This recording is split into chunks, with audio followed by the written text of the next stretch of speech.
What's going on, bottom line viewers? It's Mitch back here with another NFL Best Bets video, the first of the 2022 NFL playoffs. It is Wild Card Weekend, and I'm here to give you my 5 favorite picks for Wild Card Weekend. Instead of doing a couple separate videos talking about my favorite spread picks, my favorite totals, we're going to combine them with 5 total overall picks that I really, truly love to help you win some money these playoffs. I was successful last year in the playoffs. I'm hoping to continue that this playoffs. If you're looking for any other bets from me, including parlays, player props, and more, you could check out my Patreon. Link is in the description. $5 gets you all of my picks these playoffs for this month. So head over there to Patreon. We've got an exclusive podcast over there, including all of my bets for every game in these playoffs. So check that out. And before I break down my 5 favorite picks, make sure that you do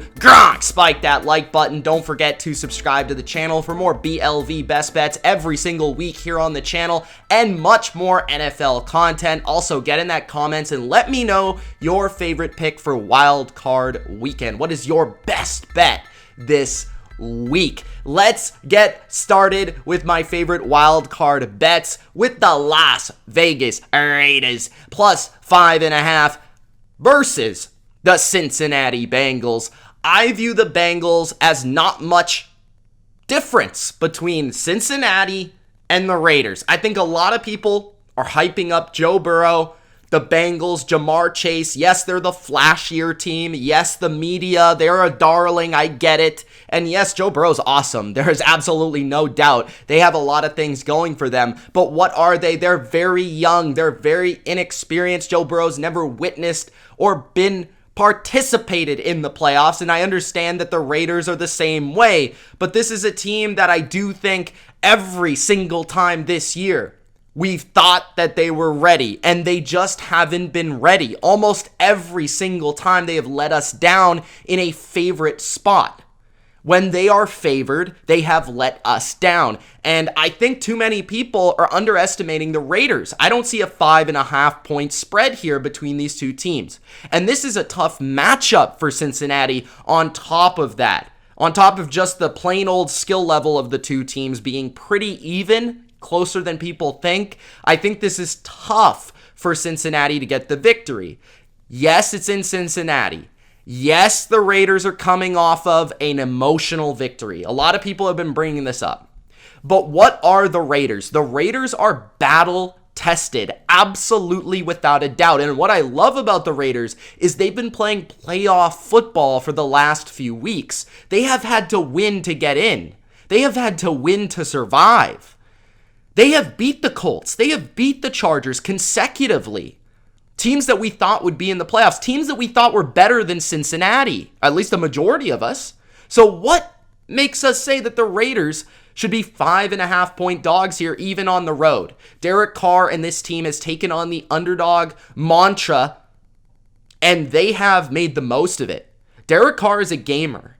He's the guy that's being underestimated here, but he can go toe-to-toe with all of the best quarterbacks, score for score. He's great in the 2-minute drill. He's great at the end of games. He's great in a close game. If you think this game's close, I would suggest taking the points. On top of that, Darren Waller is back and he is healthy. He went off for Cincinnati earlier this year. He's a problem for this defense, the way that he can separate, beat man coverage, and demand a double team from this defense. It's going to be difficult for him to be stopped here. On top of that, now Hunter Renfrow slides into more of the number 2 receiver role, where he was more of the go-to target without Darren Waller. He's now the number 2 secondary option, a guy that gets open, makes clutch plays, makes yak, scores touchdowns. He is a super underrated asset, and it's going to be an interesting matchup between him and Mike Hilton at the nickel spot for the Cincinnati Bengals. But Renfrow, he has been consistent, he has been a machine, and he has shown up in the biggest spots, consistently dating back to his college days.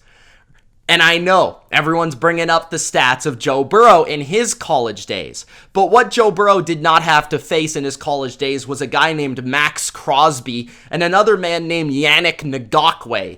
These guys are absolutely nuts off the edge, and this is a duo that is going to give the Bengals offensive line, which is their primary weakness, a lot of issues. The Raiders love to rush the quarterback with just 4 rushers. In fact, they do it the most in football. They blitz the least in football, which means they play heavy coverage, a lot of cover 3 from Gus Bradley, and they play 4-man rush. And that was a problem for Joe Burrow in the first outing versus this team, where he struggled to get any aerial attack, downfield attack going with Jamar Chase. When you take that weapon away through pressure and through coverage, it forces Joe Burrow to rather dump the ball down or to run the ball. The Raiders have improved since that game versus the run dramatically. Just look at how they played Jonathan Taylor a couple weeks back. Look at how they shut down Javonte Williams and Melvin Gordon. They've been much better versus the run.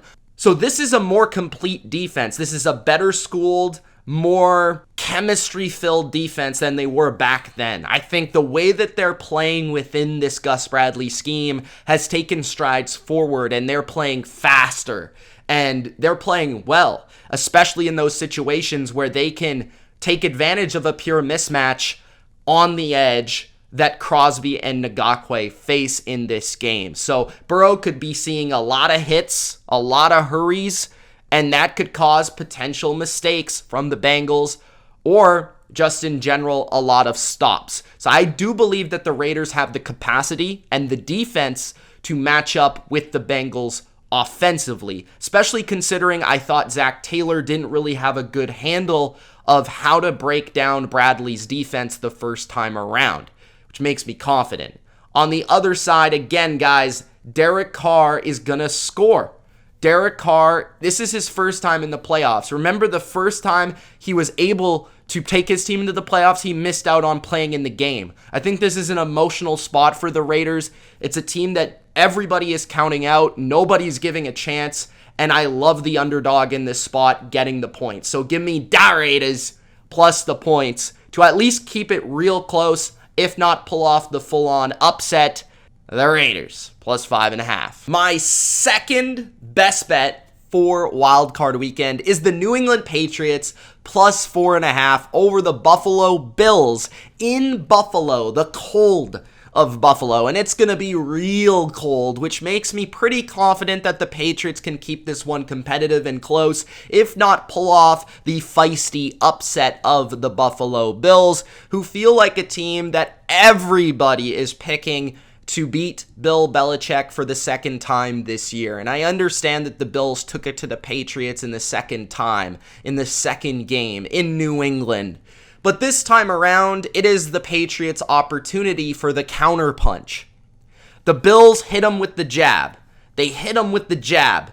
But it's the Patriots' opportunity to hit them with that left hook, to come back, counter them, hit them with that left hook in the knockout. And I believe that the New England Patriots are going to be set up from a schematic standpoint in a much better situation this time around, because Belichick's going to be able to study that second film where his defense was picked apart by an absolutely impeccable, incredible Josh Allen. And I just don't believe, with the way that game went, so many conversions on third down, so many conversions on fourth down. Guys, you understand that that's hard to repeat. That just is unrepeatable, especially versus a well-schooled defense in the New England Patriots, who are one of the better ones versus the pass in the NFL. They are not going to be giving up 70% conversion. They are not going to allow you to do that consistently.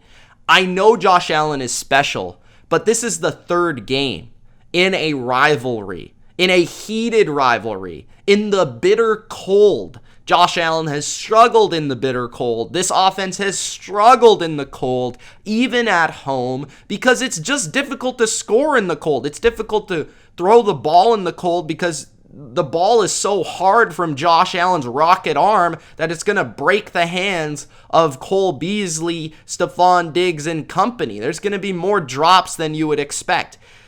Physical football teams like the Patriots are better in this weather because they're going to run the ball. They're going to hit you. They're going to be heavy contact. And I believe the New England Patriots are suited for that style of football more so than the Buffalo Bills are, keeping this one real tight. On top of that, the home field advantage, this is something that many people don't consider, is kind of not as good in this type of weather. It's not as loud because a lot of people are super cold. They're bundled up. They don't want to yell. They don't want to scream. They're just there to watch the game in peace.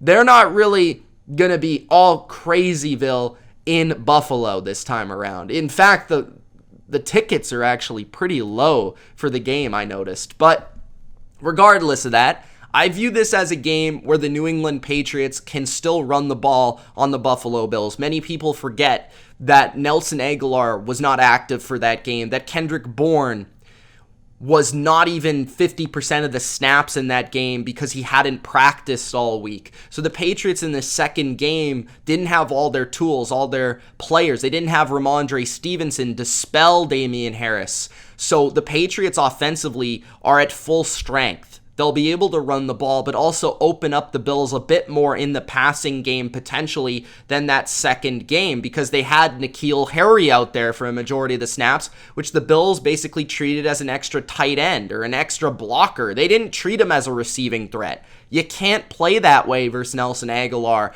or Kendrick Bourne. They are legitimate receivers in this league that can get open and that can make plays. So Mac Jones shouldn't be struggling as much as he was in that second game. He should fare better, especially because the Bills hit them with a different game plan on that side of the ball. They played more man coverage on that side of the ball, and McDaniels, used to playing McDermott, who plays a lot of zone, maybe wasn't used to that or seeing that or predicting that, which means that this time around they'll have more plays to go to in those situations when the Bills do play man, trying to stop the run, trying to pack the box. So New England as a whole, offensively, defensively, it's hard for Josh Allen to replicate his game from the second time. It's going to be difficult for the Bills to take the Patriots by surprise on defense this time. And while the Bills are the more skilled team, I do believe that the Patriots are better built to play in this weather, and they do have Bill Belichick after all, who should have a nice game plan to slow down Josh Allen and company in this one. I expect the Patriots to make this a low-scoring, tight football game that is played down to the wire, and that's why I take the 4.5 points. Now, on top of taking the 4.5 points, I think if you like the Patriots plus the points, there is strong correlation to take the under here, under 44. Like I said, this is going to be played in very cold temperatures. I understand that the wind might not be very impactful, which the wind is a major factor for unders, more so than the cold. But when you're that cold, you're going to lean on the running game more because it's advantageous to. The Patriots want to run the clock and shorten the game anyways. And like I said, the fans are going to be a lot more quiet. They're not going to be buzzing. This game, this weather, it just trends towards lower scoring outcomes because everybody is just less energized. It's just more of a compact game, and the edges here are going to be in special teams, in field position, in turnovers, and in defense. And both of these teams are the two top scoring defenses. It's going to be hard to see these teams go over 44 in a game with this temperature and this talent on the defensive side of the ball, with these coaches who are both head coaches of the defensive side of the ball. So they're going to play towards their defense. And I believe that the Patriots being in this game means the game is probably lower scoring than higher scoring. If this goes over, it probably correlates with the Bills covering the spread. So I will take New England plus the points on top of the under 44 in Buffalo. My fourth best bet for wildcard weekend is the San Francisco 49ers plus 3, and you could also sprinkle on the money line. I believe it's a good idea in the playoffs to look at short dogs and play the money line. Personally, I laid the money line. I am looking for the Niners to come out with a straight up victory here. I never would say don't take the 3 points, but I do believe with the total that suggests this game's going to be maybe a little bit higher scoring, that if the Niners do lose, it's probably more than likely going to be more than 3 points. I do think the game's going to be probably pretty close, but I could see a world where the Niners get up in this game or the Cowboys get up in this game, and the game is always somewhat out of reach for either side. For San Francisco, I believe that they're going to be able to run the ball very successfully on this Dallas Cowboys team, who has faced one of, if not the easiest schedule of rushing offenses. They have not played a rushing offense better than 21st in 8 weeks, which is absolutely insane. They have really not faced any offense or rushing attack with the diversity and the explosive ability of the San Francisco 49ers. Eli Mitchell's been a stud. Deebo Samuel, the way that they utilize him. This is a rushing attack that can dictate pace of play, that can kill the clock, that can keep Dak on the sidelines, and that can help the 49ers win this game. On top of that, it can keep Jimmy Garoppolo in manageable situations. And when he's in those passing situations, there's 2 matchups that really favor the Niners. George Kittle.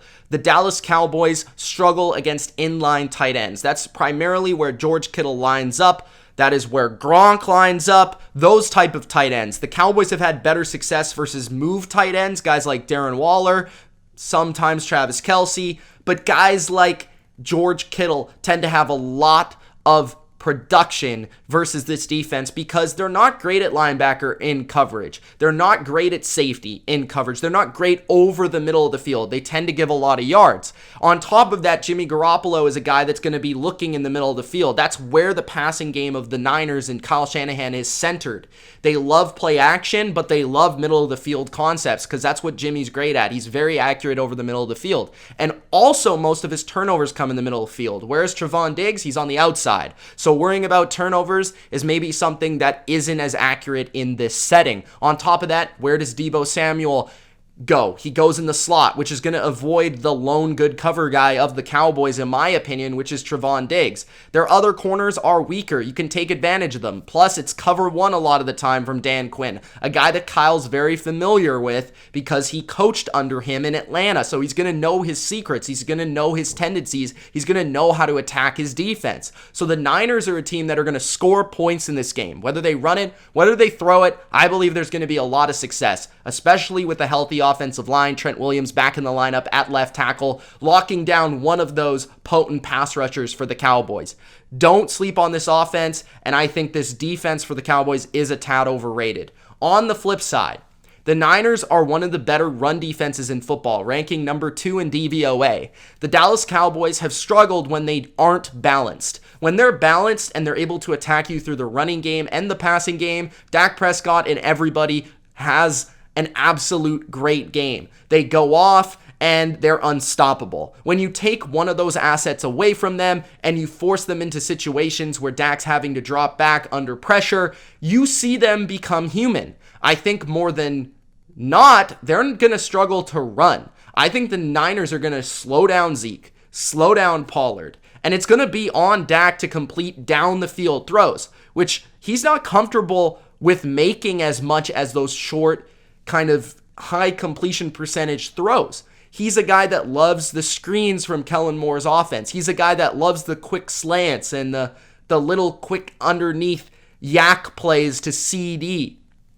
Throwing down deep down the sidelines, it's more low percentage. It's the way to attack the Niners. And the Cowboys quite often don't attack aggressively down the field enough for my liking. And I think that's something that the Niners are going to try to take advantage of here. And the Niners are a defense that are very good versus screen passes due to their speed. They actually rank number 1 versus screen passes due to guys like Fred Warner and that speed at the second level. Nick Bosa, on top of that, is somebody that can be a nightmare to defend. This is a deep defensive line that can also rush the passer. This is a Niners defense that's trended really well towards the end of the season, and DeMeco Ryans is doing a great job. I personally believe that, yes, the Cowboys have been the better roster for a majority of the year, but I think the Niners played better at the end of the season. They won most of their games. at the end of this season. They only dropped 1 or 2 to pretty good teams, and they entered the playoffs the right way. They were playing for their playoff lives, and they beat a good team in the Rams to get in. I think Jimmy's playing well. I think the offense is playing well. They've got a lot of tough mismatches for the Cowboys. Their defense is maybe a tad underrated right now. And the Cowboys, it's just an awkward mismatch, a team that they've rarely had to face with this type of talent and this type of problems that they pose towards this team. So while Dallas is a team that a lot of people like, I like the 49ers more, and I will take the +3. I also think that they probably pull off the upset. Don't forget that this Niners team went to the playoffs 2 years ago and the Super Bowl 2 years ago, a team with experience up and down its roster, more so than Dallas.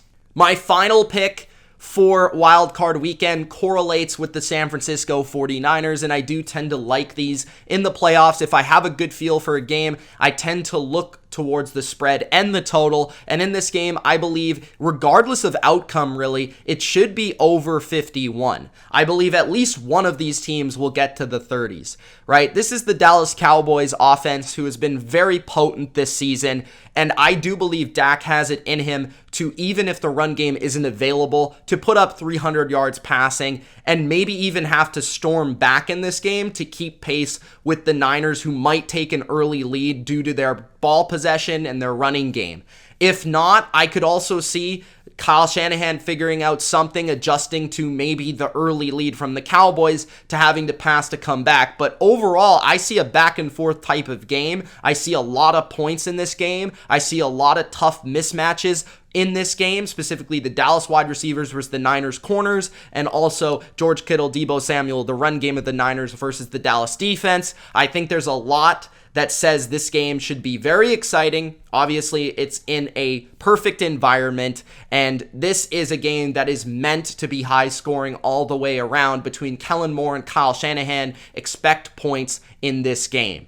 Those are my 5 favorite picks for Wild Card Weekend. Now, lastly, with the teaser of the week, I'm going to give you the Tampa Bay Buccaneers -2.5, which is very popular this week, on top of the San Francisco 49ers +9. Like I said, I think the Niners can come away with the victory. I do definitely like them to cover it by 2 scores. If you get it over 8, I appreciate that, seeing as how there's no real awesome teaser legs this week. That's the one I prefer to pair the Bucs with, which is the obvious route to go. I think the Bucs comfortably beat the Philadelphia Eagles. The weather can be a tad bit scary, but I would remind you this about the Tampa Bay Buccaneers. They can run the ball. They're dominant on the offensive line.